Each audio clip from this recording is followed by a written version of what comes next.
Hey, what's up guys, Sir Emanon here, and welcome to the first of hopefully many live duel commentaries on the channel here.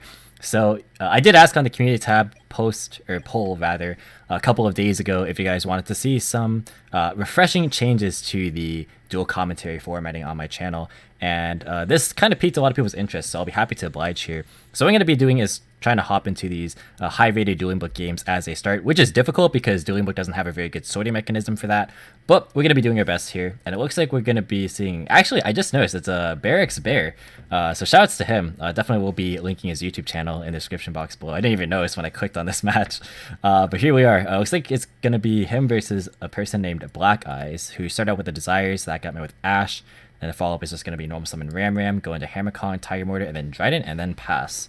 Possibly, with like back row and stuff. So this should be pretty interesting. I really don't know how this is going to go. I just tried recording one of these earlier, and then the match ended up being terrible.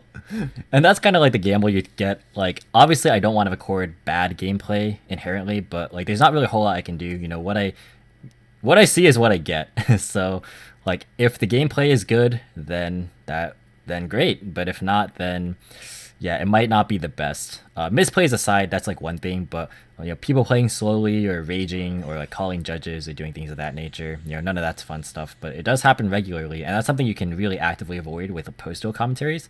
It's something that you don't really have to do that much. So it looks like it's gonna be Extravagance, and his opponent is already complaining.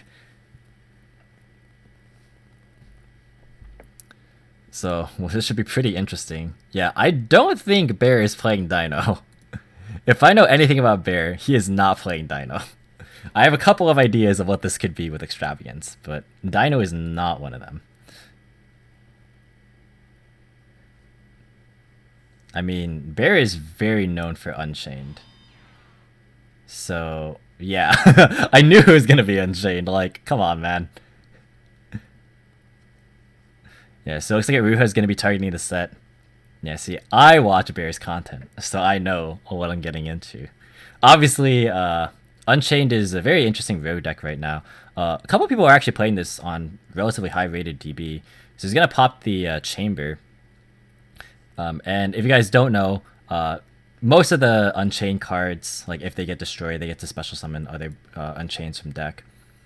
When they are popped, of course, and that's like the entire playstyle or the entire mechanic of the deck. You'll have to excuse me because I'm not very familiar with like the optimal strategy, but Bear knows what he's doing, so I will give him the benefit of the doubt, or not benefit of the doubt. What am I saying? I will trust his judgment. That's the better way to put it. So we shall see here.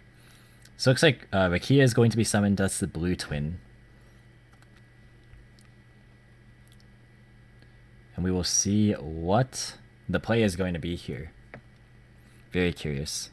It's interesting to see Extravagance of this deck, because I don't really know how reliant Unchained is on its extra deck, because I don't know the deck well enough. All right, we're going to see Prism, which is their Searcher. That's going to be met with Mistake, which he accidentally sent to the graveyard. It's interesting to see the main deck Mistake too. So this tells me it's more of a pure build, and not something like Dogmatica, Eldritch Zoo, or just Eldritch Zoo, or Dogmatica Zoo. Because Pure Zoo has been running a lot of Floodgates recently. Like main deck D-Shifter. Alright, Arua going to be targeting Rakia. Or sorry, Rakia going to be targeting Aruha, the other way around. That's going to be with Imperm. Alrighty. So all Bear has to do is out the Trident, really, and then he'll be in a good spot. So we'll see what the play ends up being here. Alright, well, he's just going to pass, but I mean, that's not horrible, because he's also float on Battle Destruction as well. So Zoo would have to rely on like Whiptail to kind of get out of this. Or I guess they could just summon Zeus, to be fair. Zeus kind of bypasses a lot of floating effects, including these, incidentally.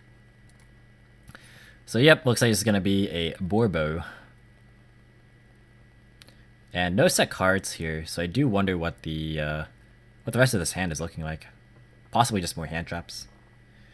Battle phase. Going to be Oh, start a battle. Alright. Well, this is a quick effect, so he's gonna summon or use Rakia on the Aruha.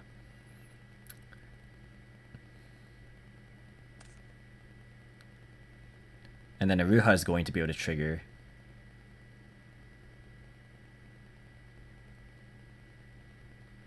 Alright, so his opponent is clearly unfamiliar with what the Unchained cards do.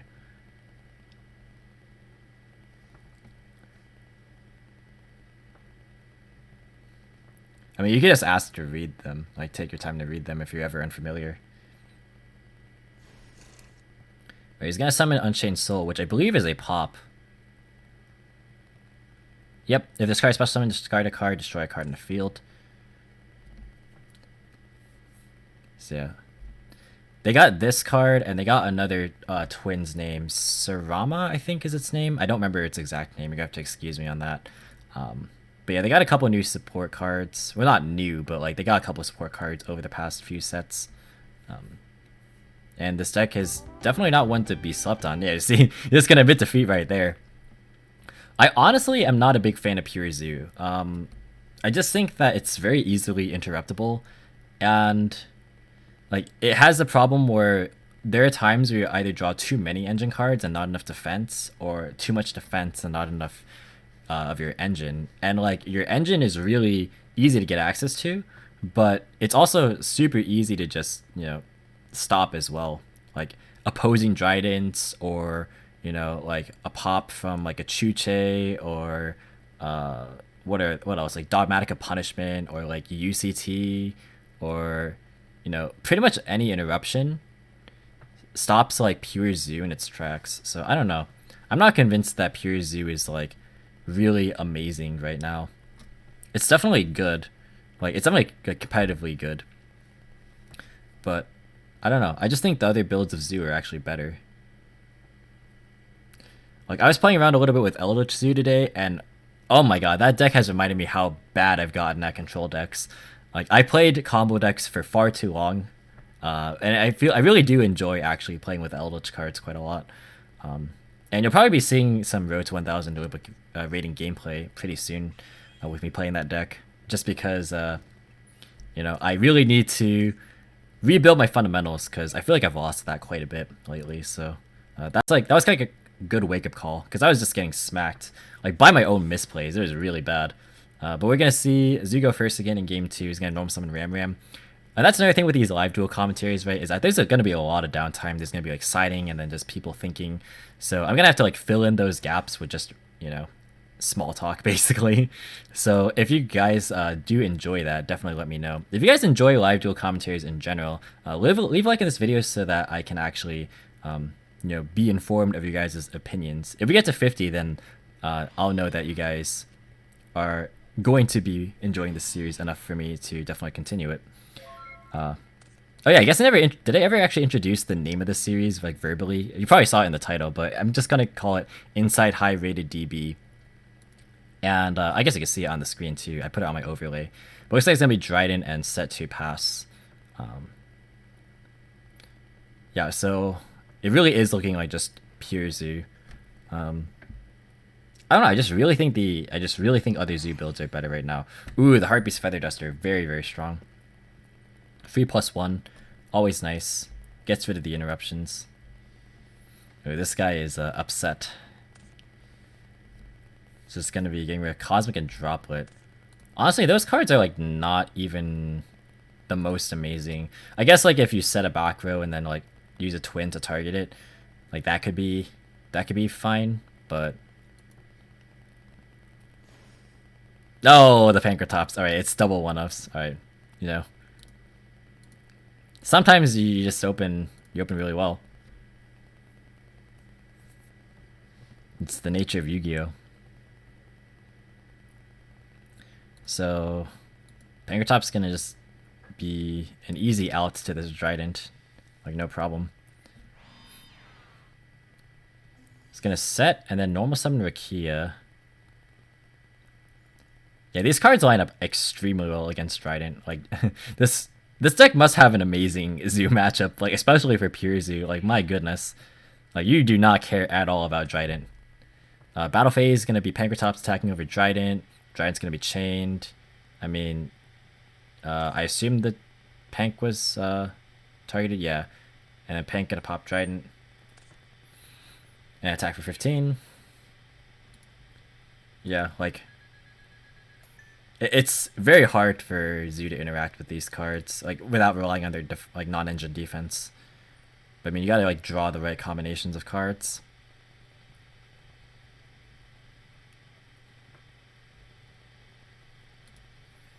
So we'll see what ends up happening.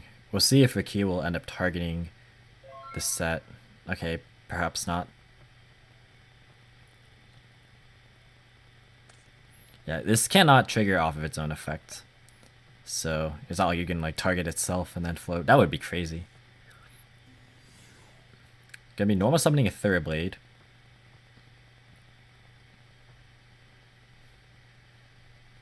So his hand has enough zoos to at least follow up here. But we'll see if it ends up being enough.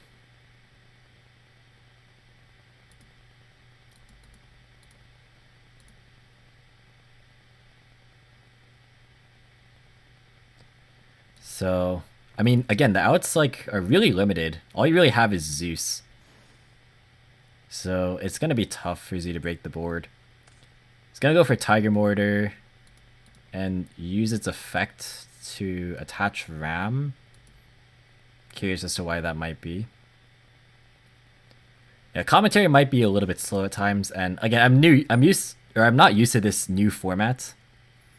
If I can string together a coherent sentence. But yeah, hopefully I'll get better with this over time because, again, live commentary is not something that I'm accustomed to doing, but it's something that I want to get better at because I do want to do these for the upcoming LCS, which is going to be on the 12th and 13th, especially for the top cut rounds, which will hopefully play out, you know, a bit faster than like the normal or than the norm. Maybe not because like there's gonna be money on the line and stuff. Okay, so we're gonna see in response to the Borbo, it's gonna be Rakia on the set Abomination's Prison, and then Skullmeister is gonna be chained to the Prison Graveyard effect. So that is going to be quite rough because now there's not gonna be the Abominable Unchained Soul, I believe it's its name. Yeah, I believe that's what its name is. A bomb. Alright, so the attack did go through. Gonna overlay for Shotgunine, and then gonna overlay for a copy of Zeus.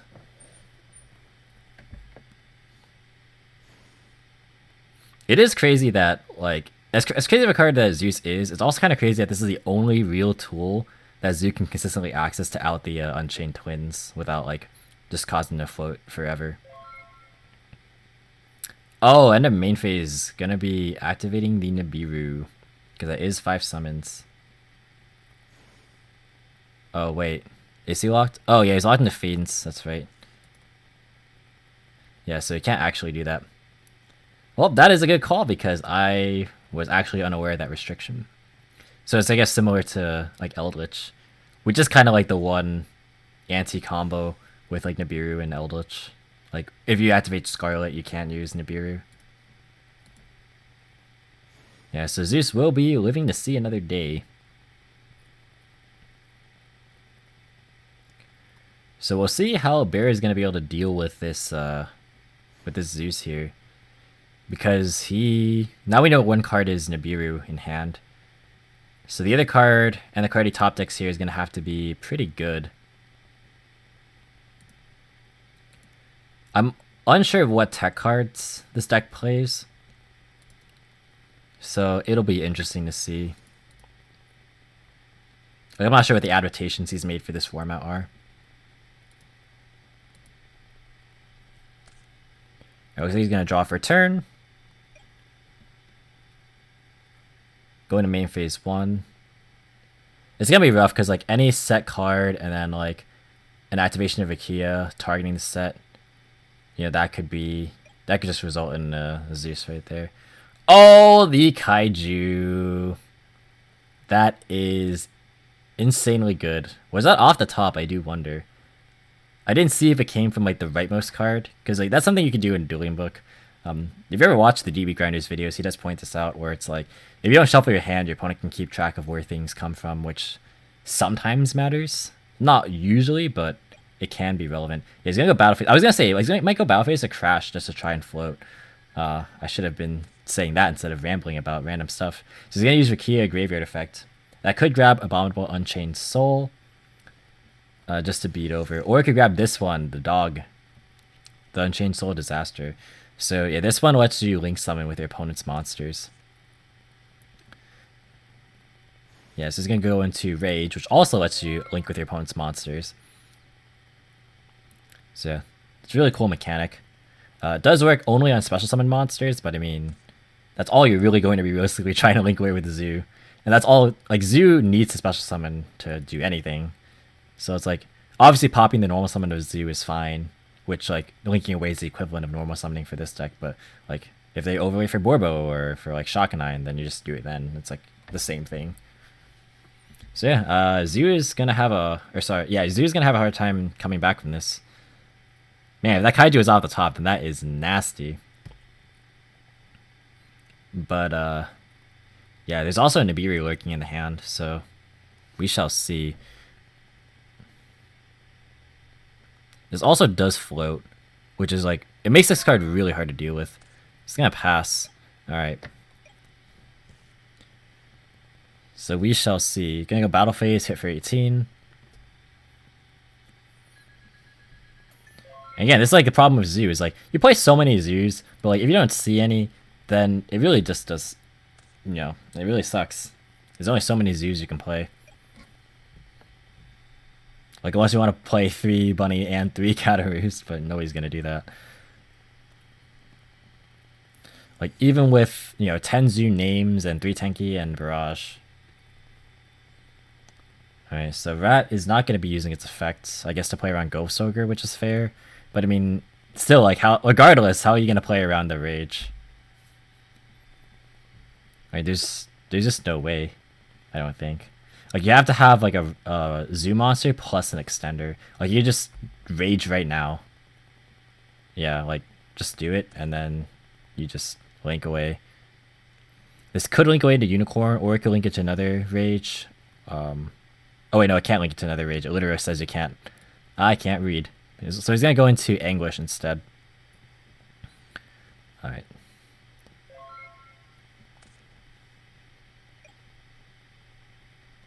Target 1 Fiend in the grave, add to your hand. Same thing. Okay. So he's just going to hit for 24. And then I'm very familiar with what Abomination does. Unchained Abomination. Man, that card is like super cool. Just as a generic card. So he's going to set one and pass. That was some lag there. You saw that? Like, it went to his turn and the card didn't get drawn for a while. So he's going to draw another Zoo. Or he's going to summon another Zoo. Normal summon's fine. Like, again, like, how are you going to deal with just continually getting your stuff linked away? It's going to be so hard. And now, like, even if you set a back row, it just gets popped by Unchained Abomination in the end phase, if that's what he goes for.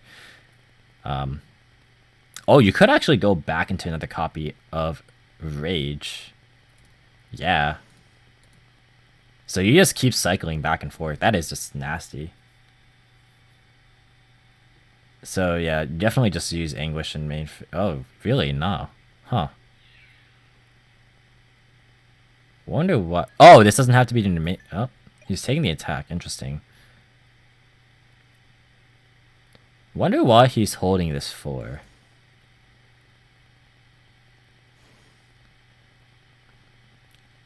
Huh. I am very curious. In the event that Bear is watching this video, if you're watching, man, definitely let me know what your thought process was here in holding the Anguish.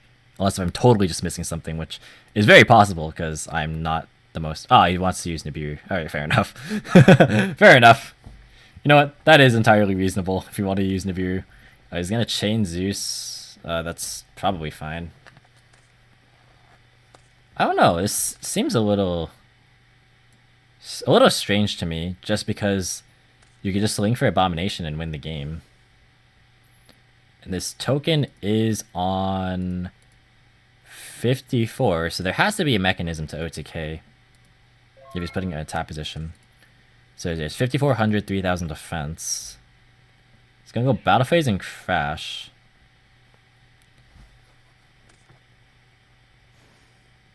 Wait a sec.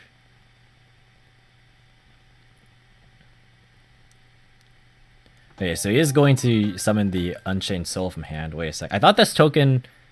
Am I tripping? I thought the token was 5400. Wait. I guess it wouldn't matter because... Yeah, you just use this Abominable Unchained Soul effect on summon anyways, and that's like fine. So even if that token was big, it wouldn't have really mattered. Oh wait, no, I'm really dumb. Oh, I need to go to bed. It's like 1 a.m. But yeah, the Zeus activates effect, I totally forgot. So yeah, so it was only in 3k. Alright, so yeah, that's gonna be it for the match. God, this commentary was probably really awful, but I'm still gonna upload this anyway, just because it's gonna be interesting to see how much better I get at commentating, in the future. Because like I'm pretty good at sort of going at my own pace, and that's what post-duel commentaries are for, and that's why they're super good. But I'm not the greatest at just live impromptu commentary, and that's something that I've never really done a whole ton of, just in general. Like I've never done a lot of like live, public speaking. Well, I mean this isn't really public speaking, is it? But you know what I mean, right? Like going completely off the cuff and not knowing what to expect whatsoever and just going off of that. I think it's an important skill for me to develop just as a commentator if that's what I want to do, and that is what I enjoy doing. So I'm going to keep at it. I'm going to upload this even though this is not something I would normally upload, because I'd be like, gosh, my commentary was so bad. I'm just going to redo it. I do that a lot, by the way. I don't know if you guys realize this, but for a lot of my post-duel commentaries, I literally just sit there and I'm like, geez, that commentary sucked. I just like hit delete and I do it again. Because I find myself not articulating very well, or just like pausing a lot, which I noticed I was doing a lot here. I was like, stuttering, or not stuttering, but just like completely hesitating and being in silence. It's something I just need to work on. Like I need to catch myself slipping like a lot faster. I also need to not record when I'm tired. That'd probably be a good idea too, to be perfectly honest. But that is going to do it for the video, guys. Again, check out Bear's channel. The description box is down below. And thank you guys so much for watching. Hope you enjoyed. If you did, be sure to leave a like as well as any thoughts or feedback in the comments. Subscribe for more informative Yu-Gi-Oh content. If you want to, you can follow me on all social media platforms or support me via Patreon or TCG Player. All links are in the description as always. And until next time, I'll catch you in the next video. See you guys.